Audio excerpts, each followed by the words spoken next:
Facebook-յան օգտատեր Իրինա Չարտիկյանը գրել է. «Մենք են ազգն ենք, որ սեղանի շուրջ հավաքված խմում ենք երեխաների կենացը, հետո տենց խմած նստում ղեկին և մեծ հավանականությամբ դառնում ուրիշի և սեփական ընտանիքի դժբախտության պատճառ։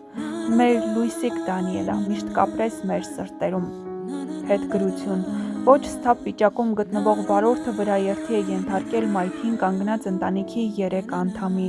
մորը և 2 բալիկներին։ Երևանի Վիկտոր Համբարձումյանի անվան համար 12 հիմնական դպրոցի Facebook-յան էջում էլ գրված է. «Խորը վշտով, մեծ ցավով տեղեկացնում ենք, որ վթարի հետևանքով մեզանից հեռացավ 5-րդ Բ դասարանի աշակերտուհի Դանիելա Ափոյանը։ Դպրոցի տնօրինությունը, ուսուցչական ողջ անձնակազմը, ծնողական համայնքն ու աշակերտները ցավակցում են հարազատներին մեծ կորստի համար։ Լույսերի մեջ մնաս մեր աղջիկ, դու կմնաս մեր սրտերում հավերժ»։ Ռադուկա արվեստի կենտրոնից էլ տեղեկացնում են անսահման տխրությամբ ու ցավով հայտնում է մեր սրտի Դանիելայի անժամկետ կորստի մասին։ Մեր աղջիկ, մեր Դանի, մենք քեզ անսահման սիրում ենք, ինչքան հեռու ուզում ես եղիր։ Դու մեր սրտում ու Ռադուկայում միշտ ունեցել ես քո գույնը, ամենալուսավորն ու սիրունը։ Մենք քեզ սիրելու ու հիշելու ենք միշտ ու անվերապահորեն։ Ամեն անգամ խմած ղեկին նստելուց էգոիստ մի գտնվեք։ Էս լույս երեխեն ամենանուր, ամենահամեստ, խելացի, ախր ինչ էր արել։ Դանիելայի մասին խոսվել է նույնիսկ 2022 թվականին։ Ռադուկա արվեստի կենտրոնը տեղեկացրել էր. «Ներկայացնում ենք ձեզ մեր հրաշամանուկին՝ Դանիելա Ափոյան, ով մասնակիցը դարձավ Art Music արվեստի միջազգային փառատոնին ու իր ուրույն տեղը զբաղեցրեց այս հրաշալի միջոցառմանը։ Ու վստահեցնում ենք ձեզ, որ այնպիսի աշխատանքներ, որ մեր հրաշքն էր ներկայացրել այնտեղ, ոչ մեկ չուներ ու հենց էստեղից էլ բխում է մեր հպարտությունը։ Ու անկախ մրցույթի ամփոփումն ինչպիսին էլ որ կլինի, մենք չենք դադարի լինել անկրկնելի։ Շնորհակալ ենք մեր հրաշք Դանիելային, իր ծնողներին ու ինքներս մեզ։ Ու այս հրաշքն այսօր մեզ հետ չէ։ Ու ինչի համար, կամ ում պատճառով»։ Հիշեցնենք, որ ապրիլի 25-ին Գագիկ Շամշյանը տեղեկացրել էր, որ վրաերթ է տեղի ունեցել Երևանում։ Ժամը 16:50-ի սահմաններում Կոտայքի մարզի բնակիչ 32-ամյա Կարապետ Հակոբյանն իր վարած Մերսեդես մակնիշի ավտոմեքենայով Արտաշիսյան փողոցում Սուրբ Աստվածամայր բժշկական կենտրոնի հարևանությամբ վրաերթի է ենթարկել 4 հետիոտնի, ապա կոտրել հետիոտնային անցման համար տեղադրված լուսակիրն ու երկաթե էլեկտրասյունը։ Ինչպես դեպքի վայրից հայտնել էր ֆոտոլրագրող Գագիկ Շամշյանը, վրաերթի հետևանքով 2 անչափահասներ տեղափոխվել են Սուրբ Աստվածամայր բժշկական կենտրոն, 1 չափահաս Էրեբունի, 1 չափահաս էլ Աստղիկ բժշկական կենտրոն էր։ Դեպքի վայր էին ժամանել Հայաստանի Հանրապետության ներքին գործերի նախարարության, ոստիկանության, բարեկային ծառայության, Երևան քաղաքի գնդի 4-րդ գումարտակի 2-րդ ֆաշտի պարեկները, գնդի հրամանատար Անդրանիկ Իսախանյանի, գումարտակի հրամանատար Արսեն Ստեփանյանի և վաշտի հրամանատար Վլադիմիր Դերցյանի գլխավորությամբ։ Վարորդը տեղում ենթարկվել էր սթափության փորձաքննության, եղել էր ոչ սթափ։ Նշենք, որ ֆոտոլրագրողի տեղեկություններով վիրավորներն ընտանիքի անդամներ են։ Այս ողբերգական պատմությունը ցավալի հստակություն է տալիս մի իրականության, որը հաճախ անտեսվում է։ Անպատասխանատու վարորդի որոշումը կարող է ընդմիշտ փոխել ընտանիքների ճակատագրերը։ Այո,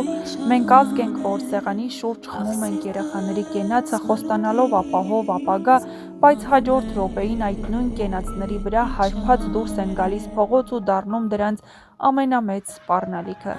Ով պետք է պատասխան տա այս անմեղ հրեշտակի մահվան համար։ Նախ և առաջ հանցագործ վարորդը։ Վարել մեքենա հարբած արդեն հանցագործություն է, որի հետևանքները պարզից էլ պարզ էին ու կանխատեսելի։ Նա պետք է կանգնի օրենքի առջև ոչ միայն որպես ճանապարհային կանոն խախտածանձ, այլ որպես սպանություն կատարած մարդ։ Սա դժբախտ պատահար չէր, այլ միտումնավոր անտեսում է մարդու կյանքի արժեքը։ Իրավական համակարգը։ Որքան հաճախ են սթափության ստուգումներ արվում, որքան խիստ են պատժվում հարբած վարորդները։ Եթե մարդ կարծում է, որ ազատվելու է տուգանքով կամ պայմանականով, ուրեմն այս ողբերգությունները շարունակվելու են։ Օրենքը պետք է լինի խիստ ու անխնա։ Հասարակությունը։ Մենք բոլորս պետք է պատժվենք։ Մենք լռում ենք, երբ ընկերներս հարբած նստում են ղեկին։ Մենք հեգնում ենք նրան, ով հրաժարվում է խմելուց, քանի որ հետո պետք է վարի։ Մենք հանդուրժում ենք հարբած վարորդներին, որովհետև կպրծնի, բա ինչ ա եղել։ Պետական համակարգերը ուր են կանխարգելիչ քայլերը։ Ուր են քարոզարշավները դպրոցներում, ընտանիքներում, հեռուստատեսությամբ, ինչու խմած վարորդը դեռ կարող է օրինական իրավունք ունենալ վարելու մեքենա։ Ինչու պետք է պատասխան տան։ Որովհետև Դանիելան այլևս չկա,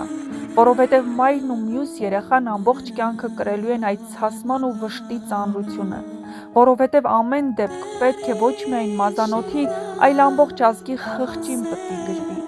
Դանիելայի հիշատակը արդարացնելու միակ ճանապարհը գործելն է,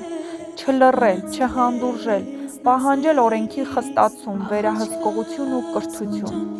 Ցավակցում եմ բոլոր տուժածներին, թող լույսով ողողի փոքրիկ Դանիելայի հիշատակը։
Child.